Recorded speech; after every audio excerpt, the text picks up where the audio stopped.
Hey everyone, and welcome to today's Explainer. If you've ever watched a little kid stubbornly cross their arms and insist, "I can do it myself," you already know exactly the kind of energy we're going to be exploring today.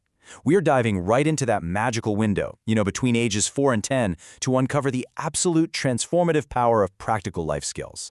We're going to see how something as simple, and maybe even a little tedious to us, like threading a needle, actually lays the foundation for a whole lifetime of self-reliance.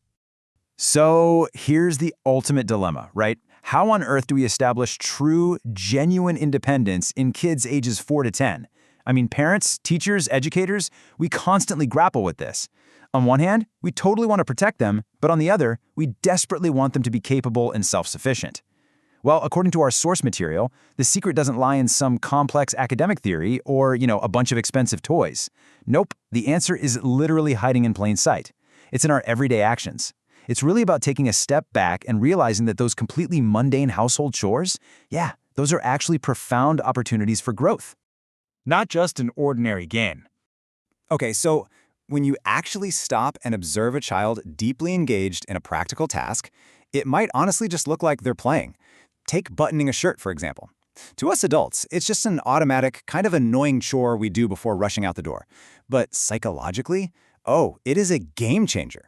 For a 4-year-old, pushing a rigid little button through a tiny slit of fabric requires immense fine motor control and just deep, deep concentration. When they finally nail it, the reward isn't just a closed shirt. No, it's this massive surge of pride. It's that sudden realization of, wow, I have control over my environment. I'm actually capable. They are literally building true self-esteem, brick by brick. Moving right along to Section 2, Little Hands, Practical Skills. And this is where it gets super fun. When we give kids real tools and real responsibilities that are just scaled down to their size, the sheer variety of activities they can tackle is incredible. We're talking kneading dough, which teaches them all about texture, force, and cause and effect. Or weaving rugs to introduce some really complex patterns and spatial awareness. Stringing beads, that hones hand-eye coordination down to a laser focus. Then there's tying shoes, which is, that classic childhood milestone that really teaches sequence and memory. And sewing with a plastic needle, that requires a level of patience and precision that is simply astounding for a young kid. So as you can see, these aren't just random crafts to pass the time. They're a carefully curated curriculum for the hands. It's all part of a really clear developmental progression. First up, step 1. They master a small physical task, like getting that tricky plastic needle through a piece of fabric. Next, in step 2, that mastery beautifully translates into personal care. Suddenly, they can fix a button or tie their own shoe without having to run and ask a grown-up for help. And finally, step 3, this whole process culminates in achieving full independence.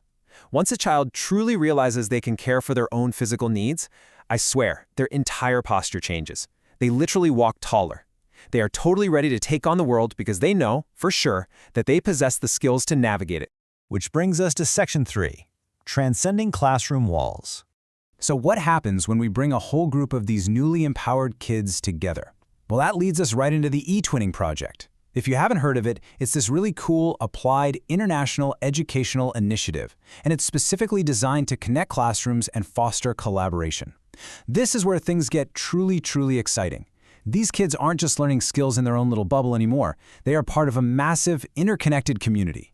They're actually sharing their practical life skill journeys with completely different classrooms, effectively turning these local, hands-on workshops into a massive, collaborative global experience. How cool is that?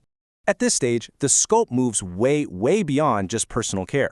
Because these children are already feeling super confident on an individual level, they're perfectly primed to step up and engage with others. They learn how to share materials, like, passing the dough or the beads to a classmate without a fuss. They learn how to actually work as a team, perhaps even collaborating on a much larger woven rug. But most importantly, they are learning how to act together toward a common goal. This right here is exactly where the foundation for healthy social dynamics and long-term emotional intelligence is truly laid down. And the ultimate ambition of this eTwinning project? It honestly hits 3 massive milestones. First off, fostering international communication. Even at ages 4 to 10, these kids are realizing, hey, there's a huge world out there beyond my neighborhood. Second, it's creating digital awareness. They're using technology not just to zone out and watch cartoons, but to actively connect and share real tactile projects with peers across borders. And third, achieving some pretty monumental cultural goals. They are literally building a shared global culture of empathy and capability, And the crazy part is, it's all rooted in the simple act of learning a practical skill together. And our final section today, Section 4, Hands Building the Future. Because at the very center of all of this, obviously, are the children themselves. There is a beautifully powerful quote right from our source material that summarizes the whole shebang perfectly. It says, "These little hands threading a needle today are actually building the confident individuals of tomorrow." I just love that. Every single time they try, fail, try again, and then finally succeed at one of these practical tasks, they are basically writing a permanent code into their identity. A code that says, loud and clear, "I am a person who can solve problems." Which leaves us with this final, kind of provocative thought to chew on. What everyday chore are you overlooking that could actually be a profound learning opportunity for a child in your life? Whether you're a parent, a teacher, or just an involved aunt or uncle, the next time you rush to tie a shoe for a kid or quickly button their coat just to save a few minutes, just pause. Give them the time, give them the tools, and just sit back and watch those little hands build some truly big skills. All right, thank you so much for joining me for this explainer. Keep learning, keep exploring, and I'll catch you next time.